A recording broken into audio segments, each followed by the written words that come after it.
فکر کنم به خاطر اینکه من خیلی سختی کشیدم.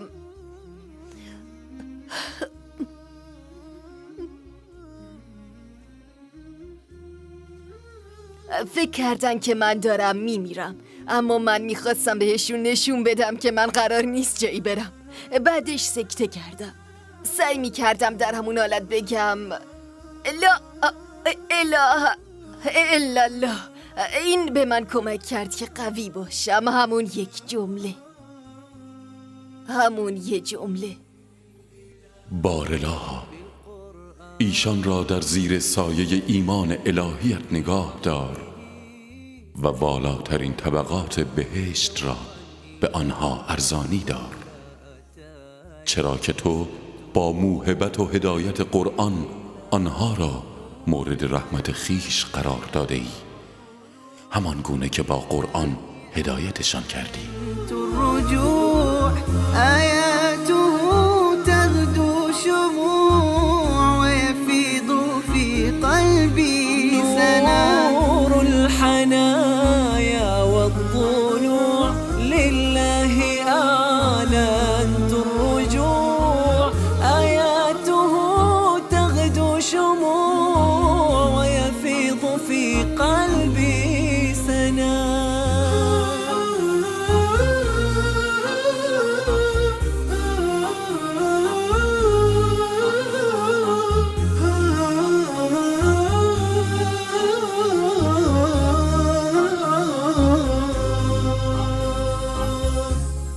اسم من مارگارت العالقه. 57 سالمه و در 28 جولای 1957 به دنیا آمدم. اهل شهر چارلتون هستم. اولین کسی بودن که در شهرشون حجاب پوشیدن و به خاطر همین خیلی بهشون بی احترامی شد. البته ایشون صبر و تحمل کرده. از دیدارش خیلی متاثر شدم. اسم ایشون ام حسین مارگارت از منچستر هستن. من در منچستر بزرگ شدم. همیشه میرفتم کلیسا و در کارهای هنری یکی از بهترین کلیساها شرکت میکردم. اما هرچی بزرگتر میشدم باور و اعتقاداتم به سخنانی که در کلیسا میشنیدم کمتر میشد. هر کاری میکردم باورم نمیشد که خدا از 3 نفر تشکیل شده: پدر، پسر و روح القدس. به نظر من این هیچ معنی نداشت. اصلا منطقی نبود.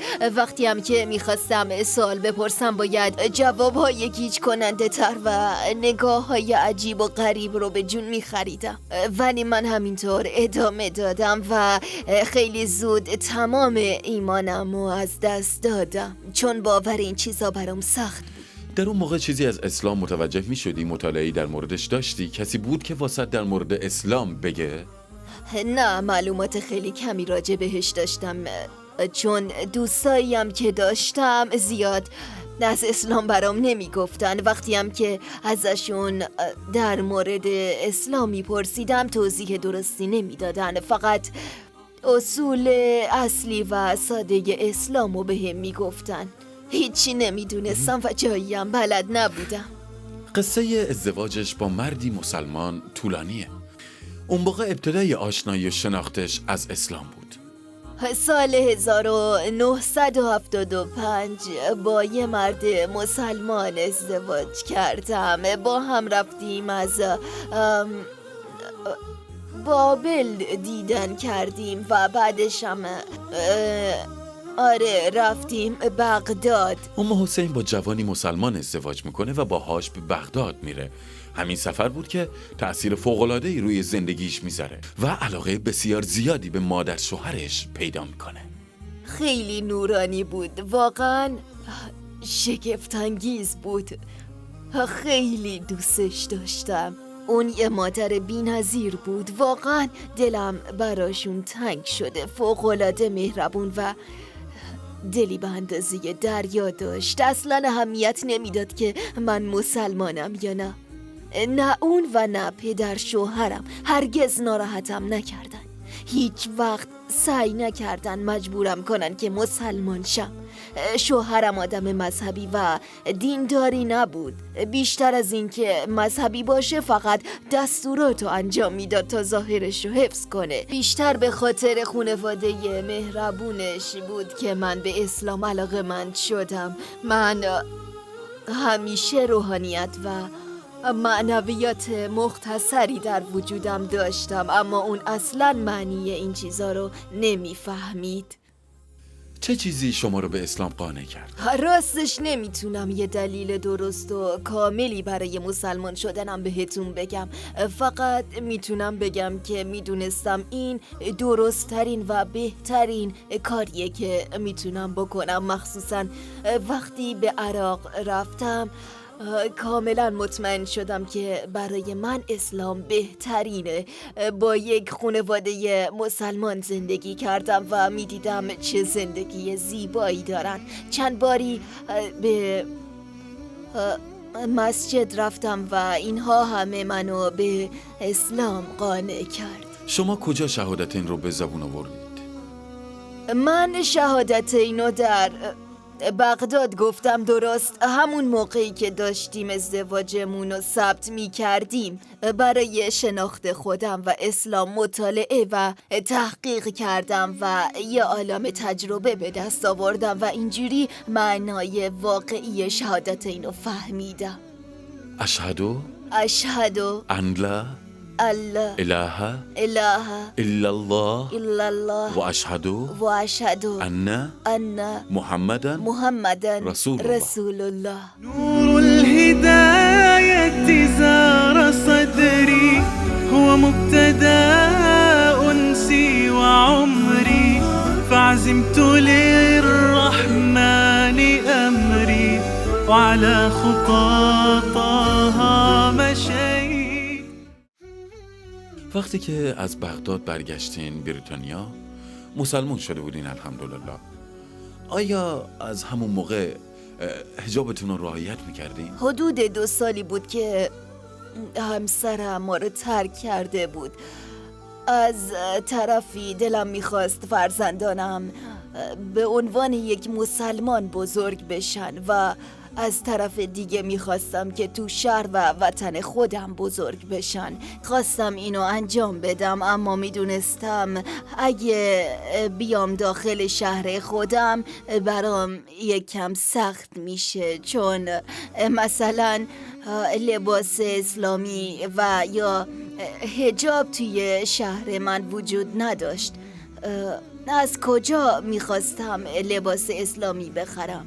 یا از کجا میخواستم گوشت حلال بخرم؟ خب این چیزا برام مهم بود و مهمترین چیز این بود که اصلا دانش کافی از اسلام و وقتی که هیچ کتاب فروشی توی شهر من نبود از کجا پیدا می کردم؟ از کجا به دست می آوردم؟ اصرار و پافشاری مارگارت واسه پوشیدن لباس اسلامی و حفظ حجاب پیامیه واسه اون دسته از زنای مسلمون که نسبت به پوشیدن لباس و حجاب اسلامی تردید دارن و پایبند نیستن. همه منو برای مسلمان بودنم مسخره می کردن. یادم خالم گریه می کرد و فکر می کرد آخر زمان داره میرسه که من اینجوری شدم. مامانم در سال 1917 به دنیا اومده بود و پدرم سال 1907. مسلما دانش و تحصیلاتشون در مورد اسلام خیلی نبود.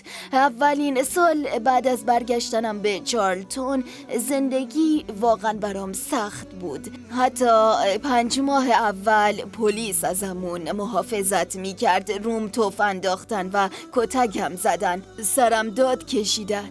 از هر راهی که فکرشو بکنین اذیتم کردن، فقطم به خاطر اینکه لباسم بلند بود و یه تیکه پارچه روی سرم بود. واقعا تعجب می کردم، اما هیچ وقت اجازه ندادم که این سختی‌ها و مشکلات ایمانمو سست کنه. واقعا این چیزی بود که من میخواستم. الان همه چیز داره بهتر میشه. اون سختی‌ها ارزششو داشت. يا نفحة القرآن فوحي عطرا على قلبي وروحي يا بلسما يطوي جروحي لولا الهداية ما ارتويت.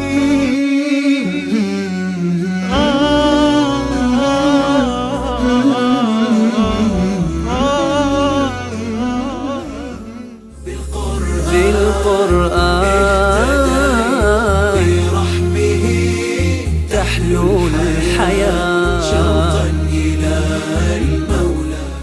با برنامه هدایت یافتگان با قرآن همراه ما باشید. بالقرآن برحمه تحلو الحياة شوقا إلى المولى أسلمت روحي للإله. بعد از اینکه مسلمون شدید شروع به خوندن ترجمه انگلیسی قرآن کردید. کدوم آیات بیشتر از همه شما رو تحت تأثیر قرار دادن؟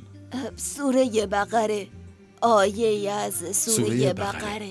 درسته، آیه 286. میشه ببینم؟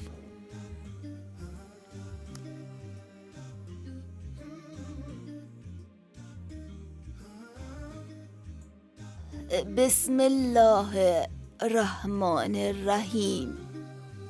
خداوند هیچ کس را بیش از توانش مکلف نمی کند. هر کار نیکی که انجام دهیم به سود خود ماست و هر بدی که انجام دهیم به ضرر خودمان است. پروردگارا، فراموش کرده ایم و به خطا رفته ایم، ما را مؤاخذه مکن.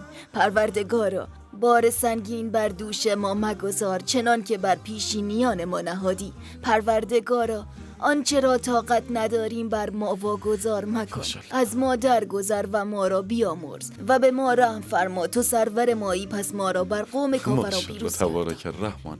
این آیات تأثیر عمیقی روی قلب مارگارت گذاشتن. بله، این آیات مارگارتو صبور میکنه و کمکش کرده تا در مقابل سختی هایی که تو زندگی داشته مقاومت کنه. واسه اینکه الله سبحانه و تعالی هرگز فرای تحمل و طاقتمون مکلفمون نمیکنه. به خاطر اینکه من خیلی سختی کشیدم.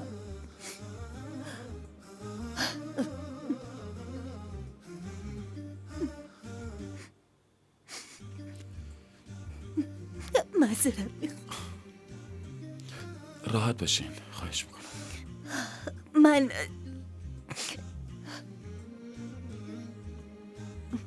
من توی زندگیم خیلی سختی کشیدم. ببخشید.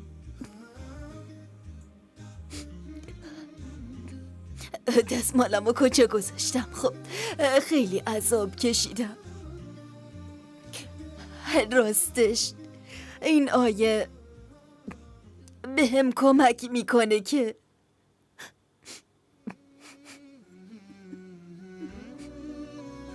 خیلی ممنون. ببخشید واقعا.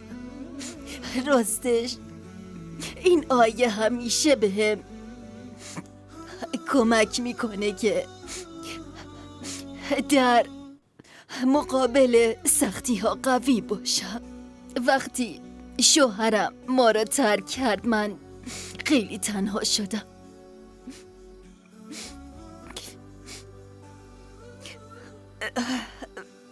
وقتی که اون رفت من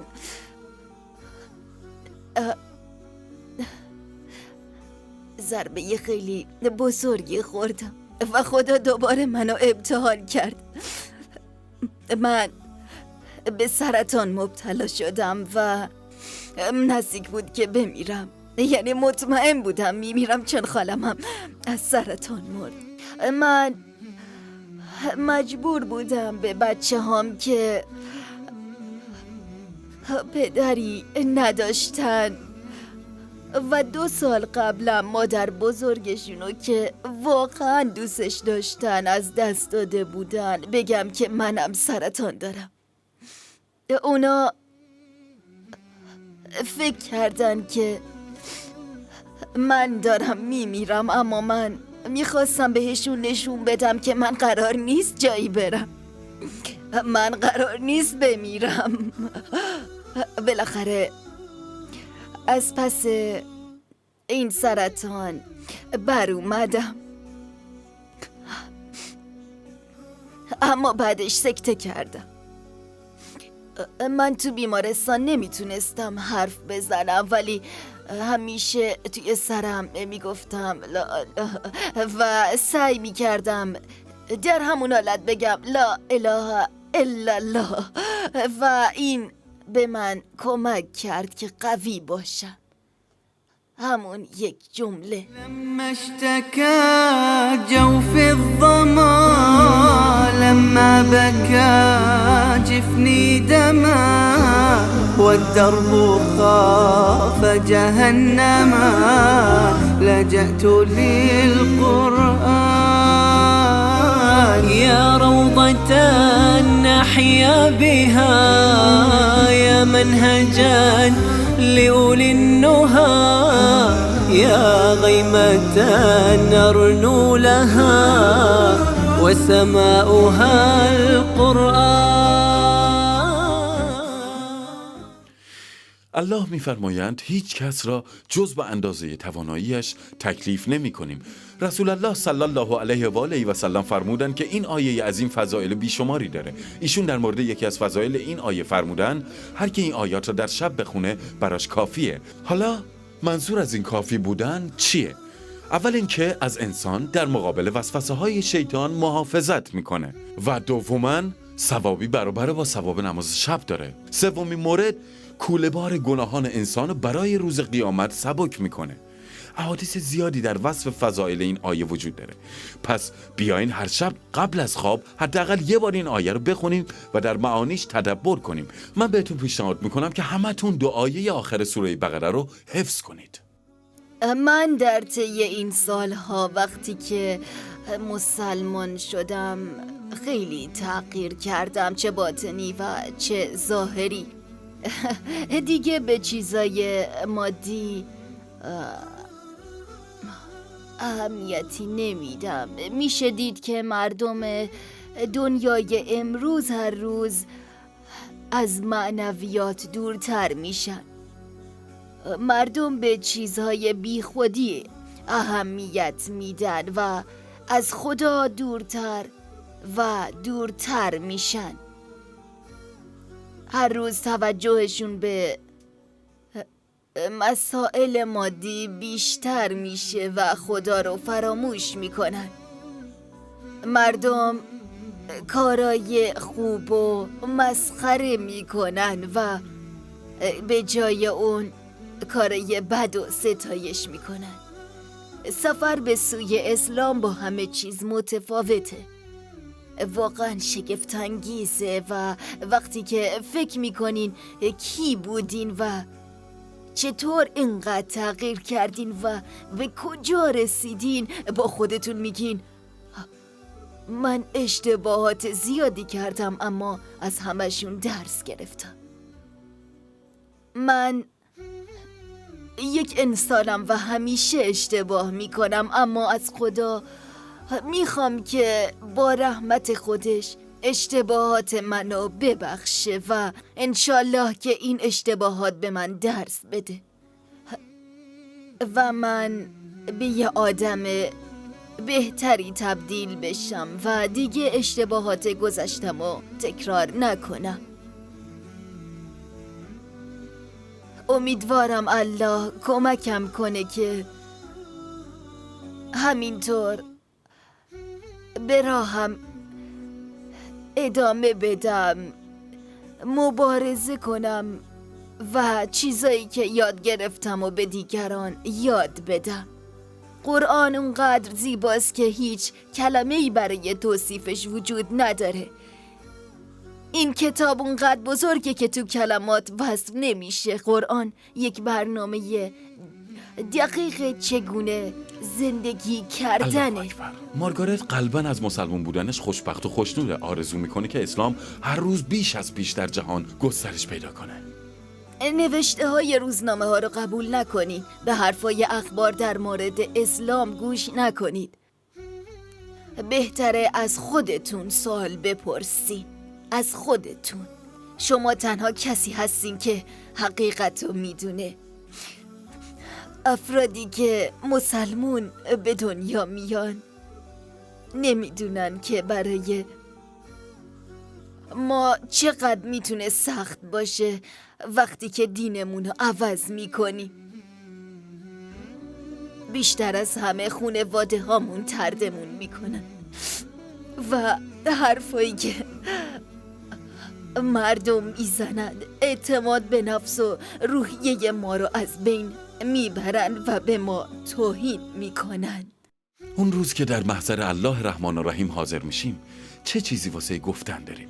چه کار کردیم که رضایتشو بتونیم به دست بیاریم؟ چگونه از پس امتحانش بر اومدیم و چطور اونها رو پشت سر گذاشتیم؟ سبحان من عدت إليه بسطت لنا كلتا يديه ألقيت أوزاري عليه يا رب فاغفر ما عصاني.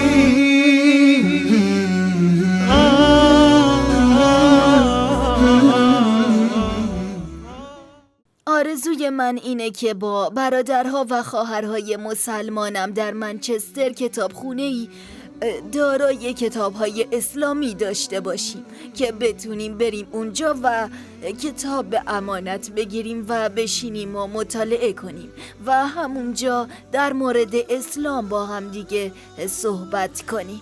سبحان الله، حتی آرزوش هم در مورد خدمت به این دین بود. بدون در نظر گرفتن سنش فقط میخواد به اسلام خدمت کنه. این یک دلیل و انگیزه برای ماست که تا آخرین لحظه‌ای که جان تو بدن داریم به اسلام خدمت کنیم. باذن الله وبسایت نونقرآن.com بتونه قسمتی از آرزوی زیبای ام حسینو تحقق ببخشه.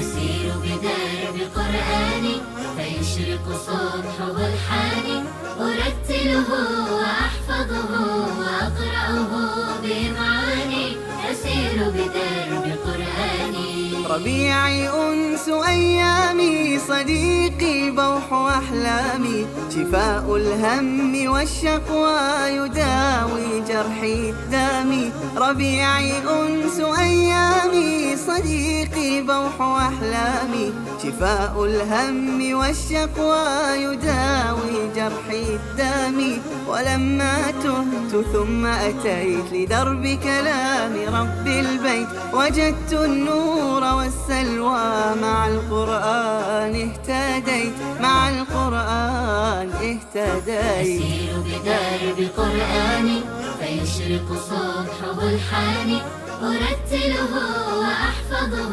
وأقرأه بمعاني أسير بدرب قرآني